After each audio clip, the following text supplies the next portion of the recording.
When Pensacola natives Judy Ring and Mark Webb decided to open a breakfast and lunch restaurant in their hometown, the first step was to find a location.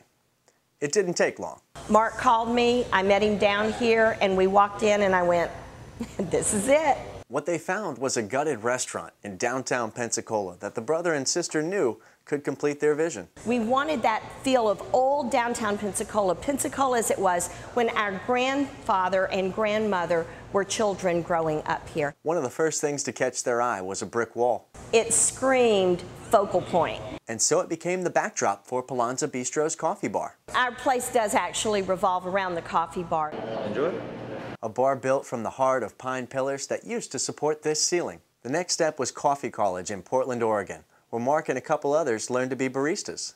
If you want a Nicaraguan, an Ethiopian, or something of that nature, we can provide that for you, along with lattes, plus our own just regular pour-over coffee. Slowly, everything was coming together.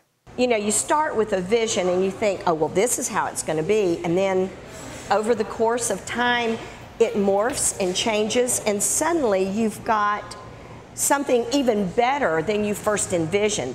This is it. We're thrilled with how it's come out. These days, Polonza, the early Spanish name for Pensacola Bay, is the go-to place for breakfast and lunch downtown. I just want to make really good food at a reasonable price. And that's where executive chef J.J. Smith comes in.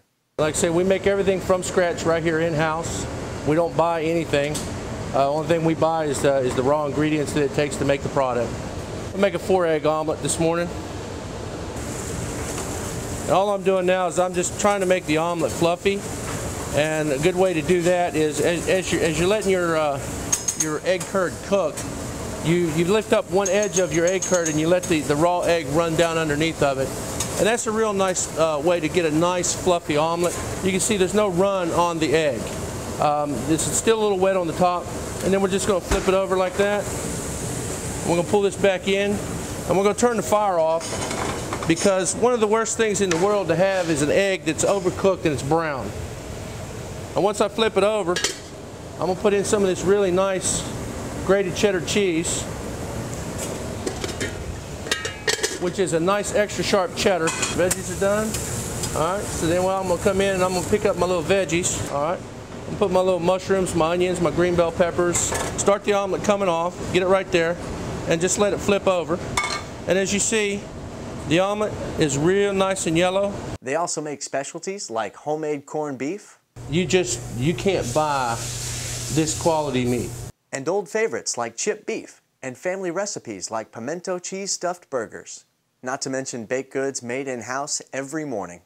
And she'll get them done, she'll get them set up on her pan. We have a proofer, and she'll put them in the proofer, which will cause the dough to double in size.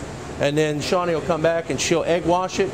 And she'll bake them in the oven for about 15 or 20 minutes and pull them out and cool them. And then we will actually use these rolls for lunch today.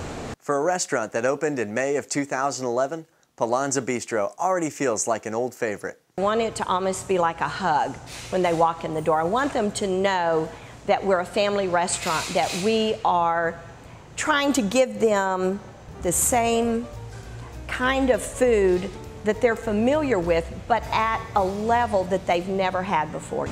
And it don't get no better than this. This is fresh at its best.